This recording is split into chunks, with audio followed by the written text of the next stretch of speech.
Ryan! Ken! Part 108, we can fly beyond visual line of sight. Yay!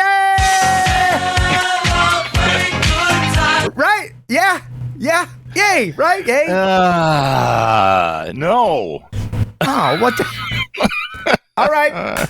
Take two. Let's go to our new on-the-spot reporter from remotepilot101.com. The White House just issued a brand new executive order focused on UAS operations. And here at Remote Pilot 101, we want to break down what this means for commercial drone pilots. One of the most notable points in this order is this. Within 30 days, by July 6, 2025, the FAA is directed to issue a proposed rule enabling BVLOS operations, or beyond visual line of sight, for commercial and public safety purposes. It's important to note that this does not apply to private or recreational drone pilots. This is aimed at commercial and public safety operations under the long-anticipated Part 108. And I think this face right here kind of explains it all. So, yeah, isn't it interesting? You hear a difference in the wording that she just said. Commercial, private. Right? Yeah. And so what we know to be the case is that the FAA is treating those as completely separate type of platforms. So little birdies tell me Part 108 is coming down the pipe here very, very Yay! soon. Right? No. And commercial, they're thinking Amazon, Walmart, Target. Ken Heron with his Part 107 names. commercial license. Ken Heron's a private individual. No, he's not. Operating commercially with a... No, it's Heron Aerial Photography, LLC, bitches. Yeah, but you are not big enough for 108. It doesn't say big, it says commercial, right? That's right. It does not say commercial and it does not say big enough. But what I think we're going to see in that 108 is it's going to say no Signal 15 FCC drones are allowed to fly beyond visual line of sight. And for those who don't know what the Signal whatevers are, please explain. Absolutely. So, Ken, what drones do you have? I got Signal 55s. Is that what you said? Yeah, Signal 15. Oh, 15s. I upgraded to the 16s. Yeah, right. So what is the Signal 15? So think about any of your current drones that are consumer, prosumer, even most of the enterprise level drones available to you are not anything other than Signal 15 drones. So your DJI Inspire 3, man, that's a lot of money for a drone. Yeah. It's a Signal 15 drone. So what's the next? Your new Mavic 4, right? Yeah. Signal 15 drone. So it's not going to be eligible for Part 108 with beyond visual line of sight. Will this include ag drones? So what we'll see with Part 108 is going to be those delivery drones. Most of them are going to probably be VTOLs. You're talking some large aircraft. Now, unmanned aircraft, but aircraft that are significantly sized and intended for the big boys, right? Oh, okay. So it's not for Joe Farmer that's got a ginormous agricultural drone that needs to go over the hill. And he won't be able to see that at all. Now, we haven't seen the NPRM. I was actually expecting it on Friday, and it didn't drop. So I wouldn't say we're very far away from seeing that final language come through. But that's what I'm told is going to happen. I would kind of focus in on that and start thinking, but 108 is not going to be for me, but 108 could start to eventually erode 107, where, hey, if they're seeing 108 operate safely, everything's going well there, right? That's going to make the waivers in 107 even easier to obtain. And at some point, maybe the FAA says, you know what, we're going to ease the visual line of sight requirement in 107.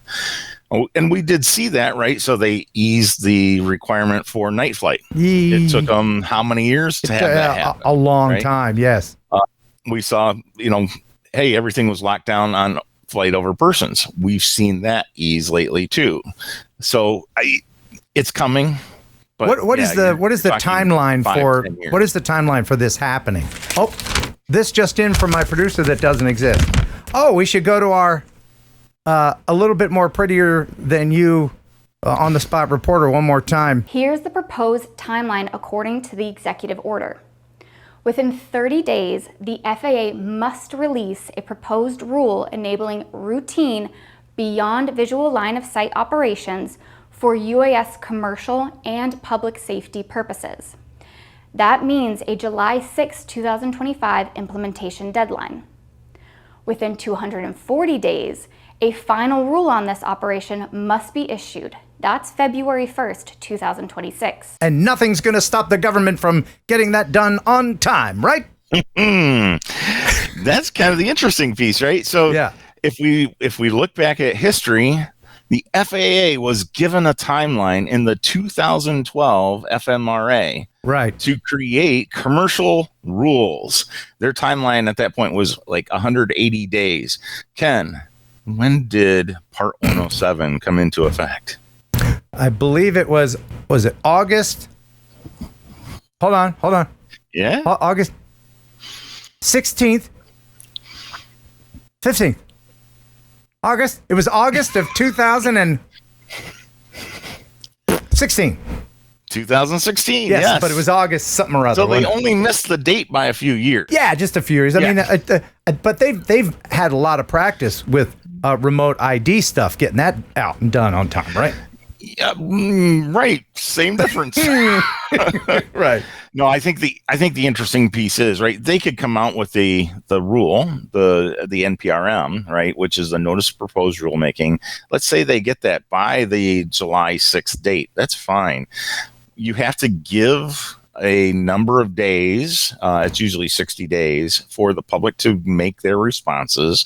And then by law, the FAA is going to have to go through and read each and every one of those responses. Now, when we were talking about remote ID, that was 55,000 responses. So yes, but since it took them a while. Part 108 is not going to affect hobbyists or even non-hobbyists, 107 holders, then do we care? The numbers are going to be smaller. Yeah, they're going to be smaller, but they're going to be louder because Part 107 there was less than 3,000 for Part 107. Right, and as it sits right now, isn't like UPS the only one that has their beyond visual line of sight? UPS. I'm not certain of that. I'd have to go look. I think UPS is one of them. Everybody wants to be part of the future. Yeah, you're talking those big companies. They need that. They know they need it. They might not have a program yet, but they know they're going to get one. So they need to chase the legal language on it. Right. I think the interesting piece here is they bring out the Part 108 NPRM. They get that out. People have that opportunity to comment, and then they've got to go through the review of all those comments before they put out the final rule. The challenge here is they're working against yet another executive order. Remember, this was an executive order to have that NPRM put out by July 6th. But there's another executive order that Trump made in his first days in office, which was a 10-for-1 exchange. So for every new regulation, you have to identify 10 existing regulations to get rid of. Now, how many FAA regulations are they going to go, oh, yeah, I can get rid of this one. I can get rid of that one. Right? So no flying over prison. There's a challenge. We'll get rid of that one. The windows can't roll up and roll down in the passenger compartment of planes. The commercial, get rid of that one. Yeah. All planes have to be pressurized. Nah. And I think that's the key is that, the FAA, when they're creating regulations, they tell you straightforward, our regulations are written in blood. They've come about all these regulations because of some accident They are looking at the safety. How can we make it more safe? So now you're talking to the FAA and saying, you must give us a new regulation for beyond visual line of sight and get rid of 10 of those other regulations. What?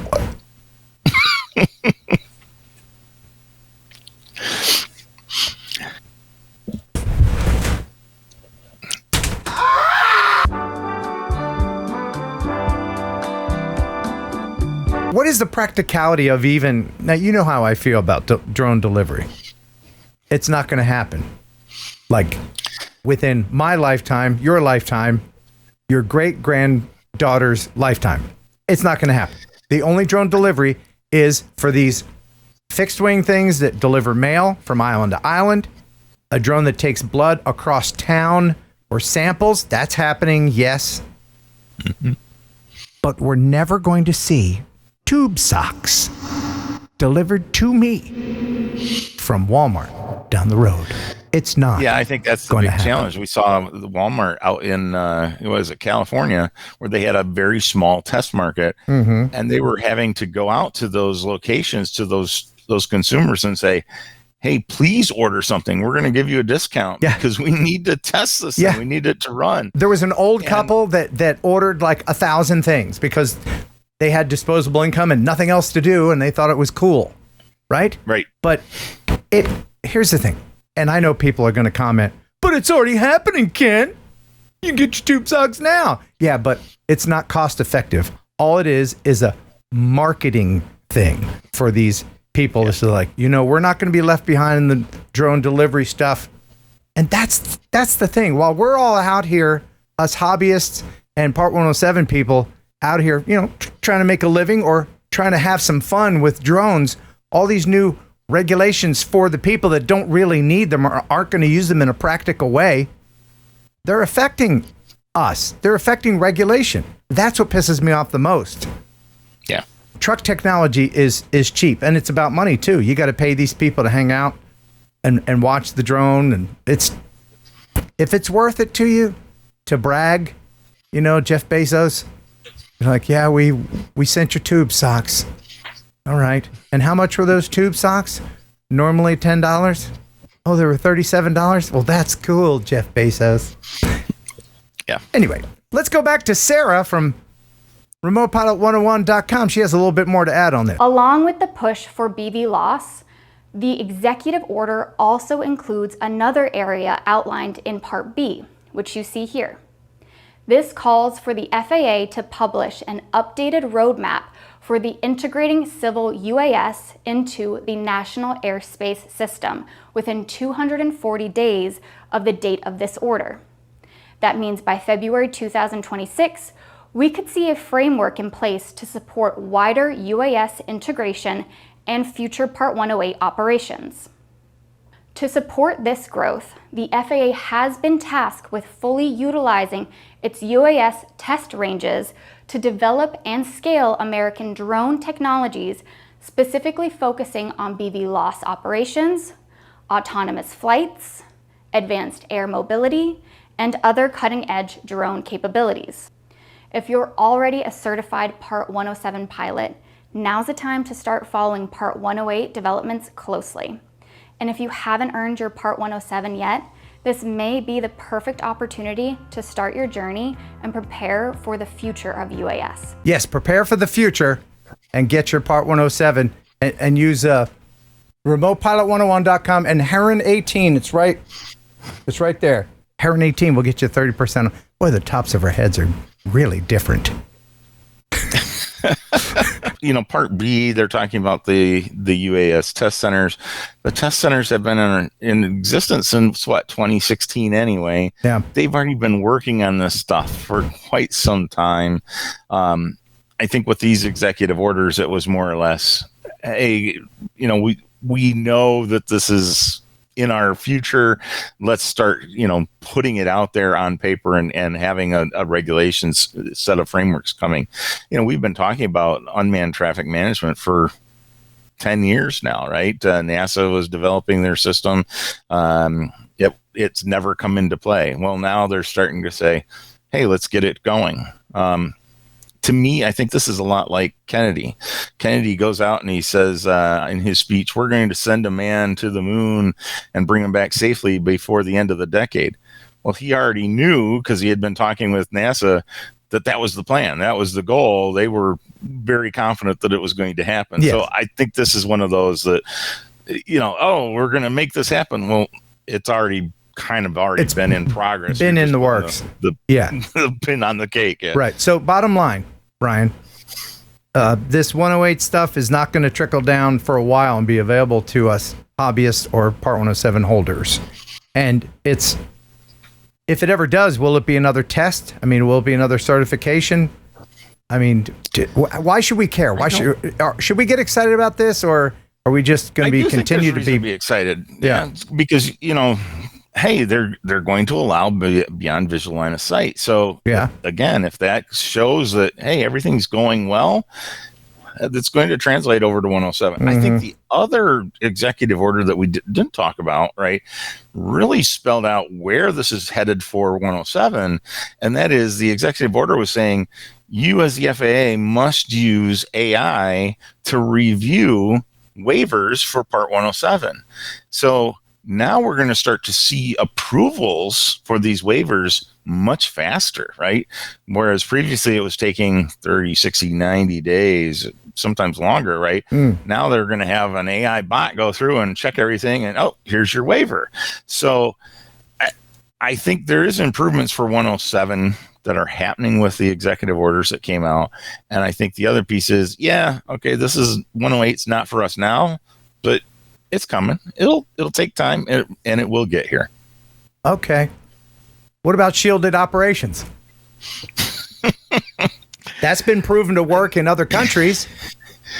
Yeah. Well, then you have to look at U.S. Senator Mike Lee's bill, where he wants to give over the first 200 feet of airspace to local governments. And okay.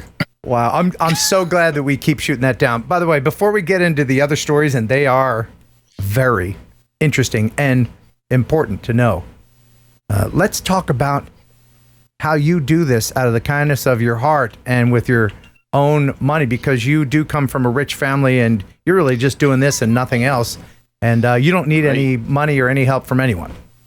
I certainly wish that was the case. I do play that lottery every once in a while, but haven't hit it yet. How can people help you with the MCDO Legal Fund?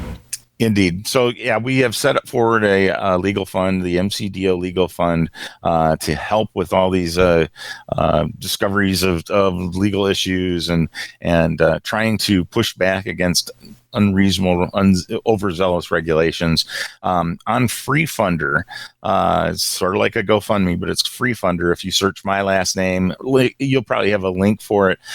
We do accept donations. Every little bit helps. $5, $10, $25. Hey, if you've got $500, we can use it. We have some big court cases that are going on, and certainly those funds are appreciated. And think of it as insurance, as having a drone lawyer on retainer, really, because that's kind of what you do. Even though you're not a lawyer, you are lawyer adjacent. If somebody has a problem, they can call you and you can talk to them about their options and possible resources to get things unstuck for them. Like this guy that was arrested for flying at an emergency situation. You want to talk about that very quickly? Indeed. Yeah, we had a guy up in Bay County, Michigan. He was arrested for flying his drone near an emergency operation. So police were on the scene of an accident. It ended up being a fatal accident with a helicopter inbound for an emergency life flight. The man operating that drone faces one count of unmanned aircraft, interference with duties of public safety personnel, a 90-day misdemeanor. I believe sometimes the person operating the drone is under a good faith impression, maybe a belief that they're far enough away and not interfering with the investigations and so on, but that's not the case. When the helicopter was going to go back up again, they have a policy that says there can be no drone within a 1 mile radius in order for them to launch. And so they were delaying their launch, waiting for the drone to be confirmed to be on the ground. It already was, but in this case, they were charging him with obstructing officers in an emergency situation, which is a state law in Michigan. Granted, it's only a misdemeanor, but it's certainly something that he's going to have to pay some funds and have a lawyer and court time. Use common sense. I say that all the time. You can't regulate common sense. If you could regulate common sense, then we wouldn't have to have those stick figures on soda machines that are going like this. Like, no, don't be a dumbass. See, I'm the dumb stick figure, not you. You're the smart one. There's a new NOTAM, isn't there? There is. Oh, yay! All right. Tell us about it. We need something other than the celebrate. Oh, okay. There's a new NOTAM.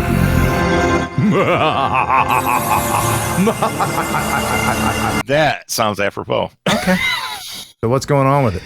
So previously there was a NOTAM, and it was regarding U.S. Coast Guard ports and stations, as well as Department of Defense assets. That previous NOTAM, 93817, gave the understanding that you should not fly anywhere near or in close proximity to a Coast Guard cutter or a Department of Defense vehicle, a ship, vessel, I should say.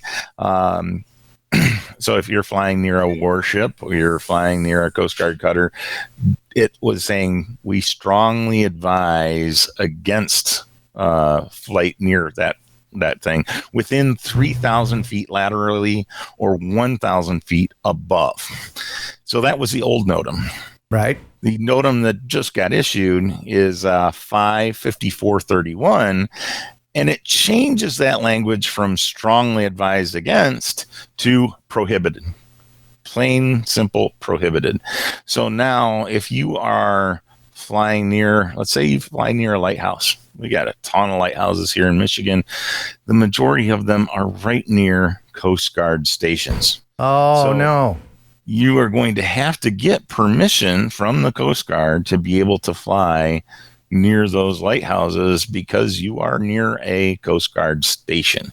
Challenge with it, we've even contacted the Coast Guard. They're like, we don't know anything about the NOTAM. Oh, so a very interesting situation. And a lot of them were saying, just please don't fly over our port or our station, and we're fine with it. Okay. What brought this about? Was it an incident, or is this just something they decided to do? There's a couple of theories. Number one, the FAA and Department of Defense have always been at odds over this, right? The Department of Defense has long wanted this, years. And the FAA has said, hey, look, we are only about safety. And so that doesn't have to do with safety of assets on the ground. They can fly and be perfectly acceptable. So I think finally the Department of Defense got their way, and this changed route. Now, I think there's another incident in here that took place, and unfortunately, it was right here in Michigan. There was an individual who he was showing terrorist type of activity, and kind of in a sting operation.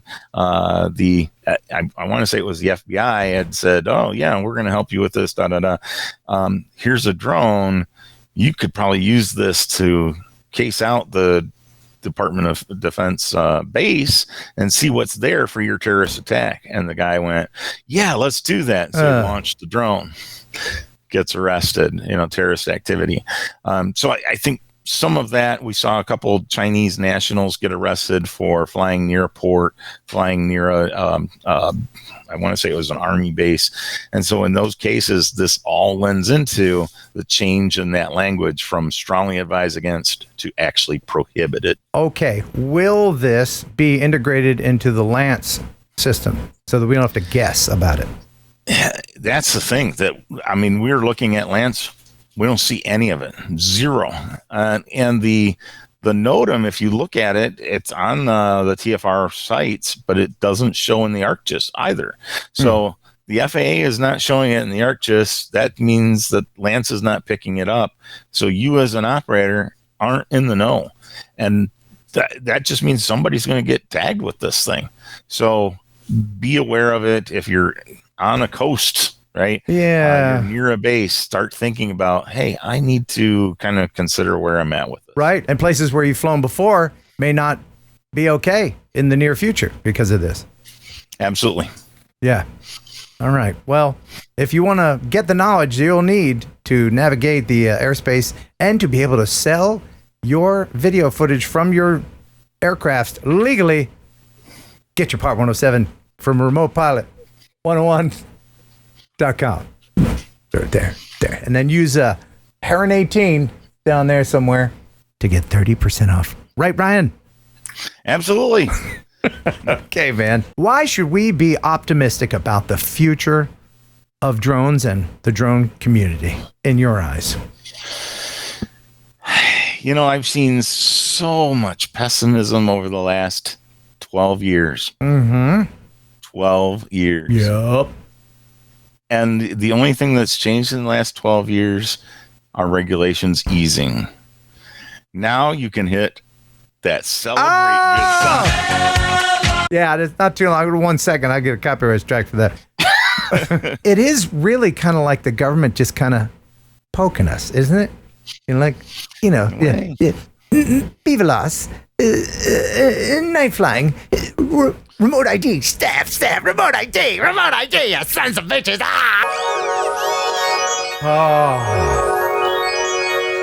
I went to my happy place. Oh, is my happy place the Raz chamber? Yes. Yes, Ryan, you're in the Raz chamber. I love it. Isn't it nice? Oh, so beautiful. You know what the rule is here in the Raz chamber, don't you? I think so. What is it? What is it? What's the rule? You shouldn't have flatulence. No flatulence, no farting in the Raz. Ryan, you said the rule. I know it. You caught me.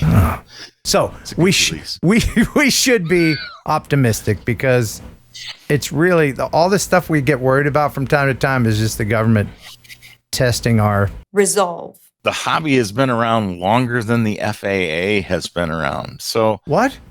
It's really? Yeah. Has it? The AMA was here in the 1930s. When was the FAA created? Middle 30s. Seriously? Yeah.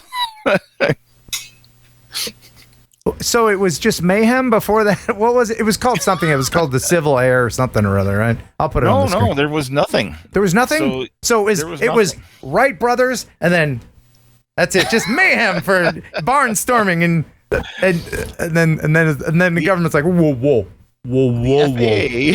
The FAA came about when two tourist airplanes were flying over the Grand Canyon, checking things out, and they had a mid-air collision, and everybody died.